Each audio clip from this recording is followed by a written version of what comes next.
and sometimes they combine with chemical analysis system such as HPLC, etc. For the purpose of development of anti-cancer drugs, program screening or high-throughput screening are the best one. Because it's an urgent task. There is an emergency. There are still lack of radical treatment. So, must be a very limited and well-defined target. Blind screening has advantages in terms of endangered nature sources, but requires better laboratory facilities, bigger manpower, and takes longer time than other screening types. At the first sight, simple screening seems to be not compatible both for requirements of anti-cancer screening and the danger of global warming against natural resources. However, everybody should do something against the situation, even starting with simple screening, as there is not much time to investigate natural sources while there are still major diseases to treat. Discovery of paclitaxel is a good example for the flowchart of program screening, which have been discovered from Taxus brevifolia, the Pacific EU, as a result of program screening in NCI, National Cancer Institute in the United States. This plant is a tree which have been used against cancer in traditional medicine. I just emphasize traditional medicine here because it's important, the first step of drug screening. However, surprising output may be obtained sometimes. For instance, the development of vinblastine, an anti-leukemic and anti-cancer drug, found isolated from Catharanthus roseus, the Madagascarian periwinkle, which have been used as anti-diabetic remedy in the traditional medicine. Serendipity.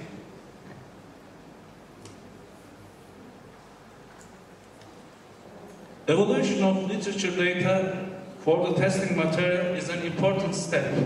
In terms of this first step, traditional medicine is an important advantage because there are valuable information, sometimes valuable, sometimes invaluable. But a scientist should eliminate the inappropriate information by experimental studies, through experimental studies. Finally, I will talk about the situation in my lab. There are some studies, anti-proliferative or cytotoxic effects of various pure compounds from natural sources. Paclitaxel, berberine, quercetin, carvacrol, cedrol, vidrol, and the last one is curcumine. Antiproliferative and cytotoxic effects of the extracts of various plants also investigated in my lab.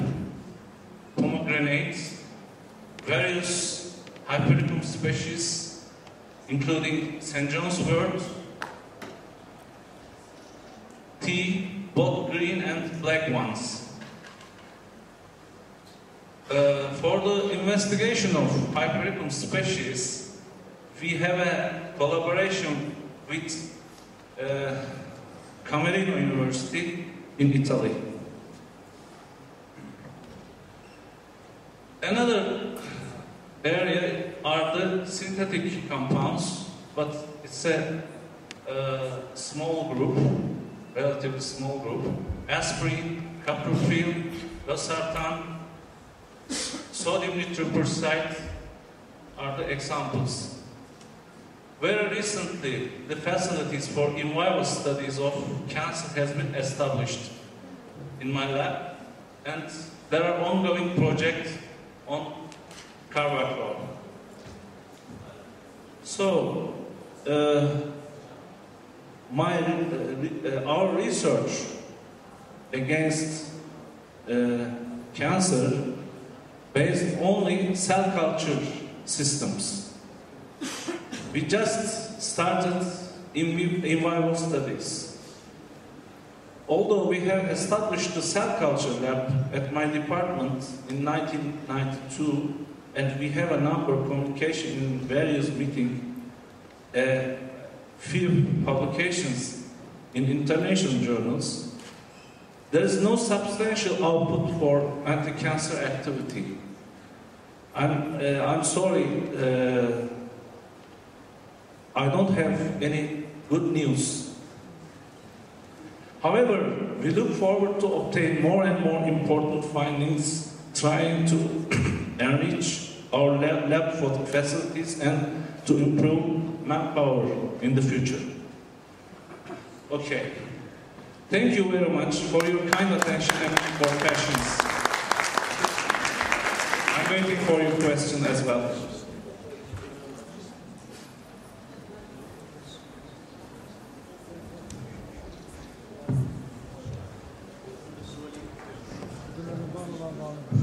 For in vitro study, you talk about the culture study for the plants, right?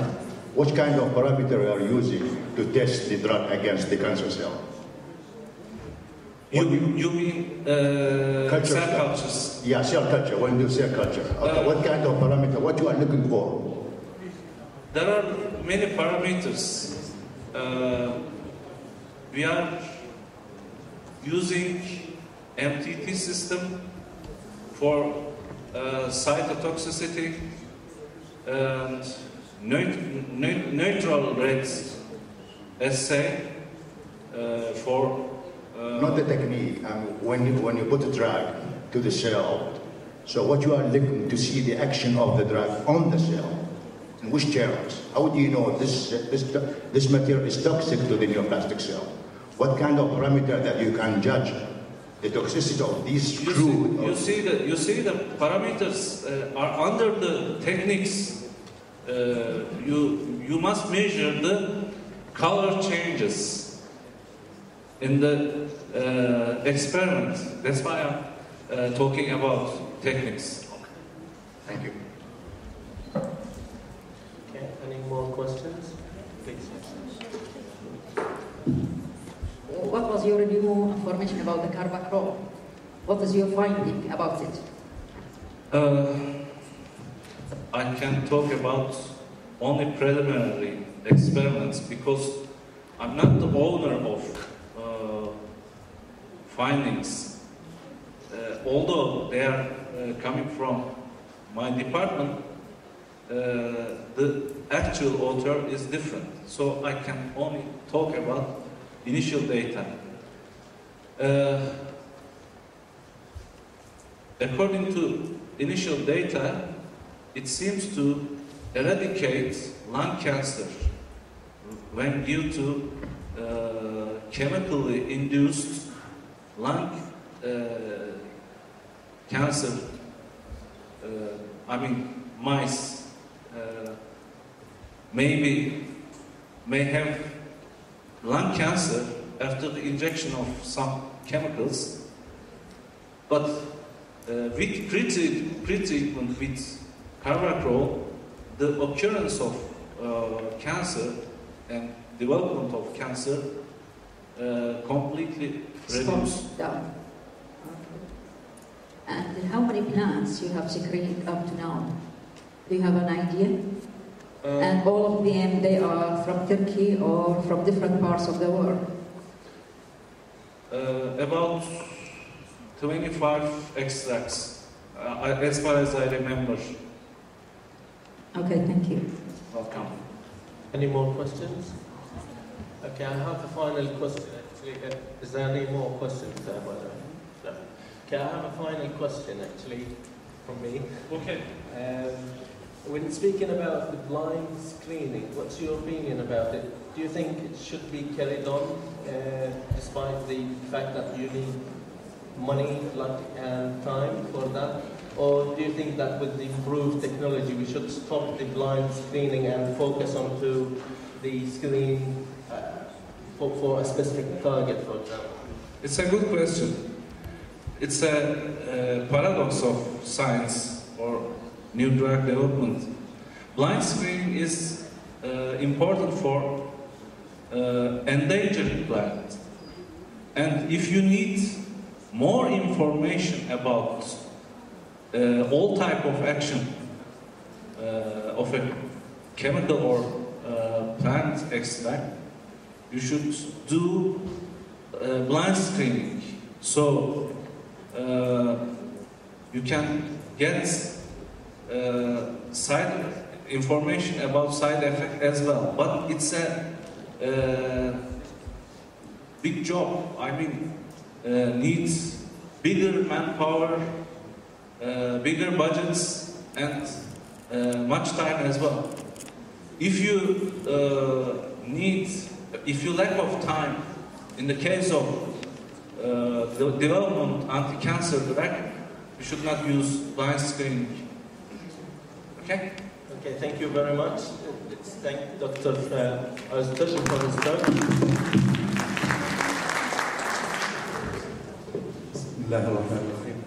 Let's welcome another distinguished speaker, Dr. Klaus Raup.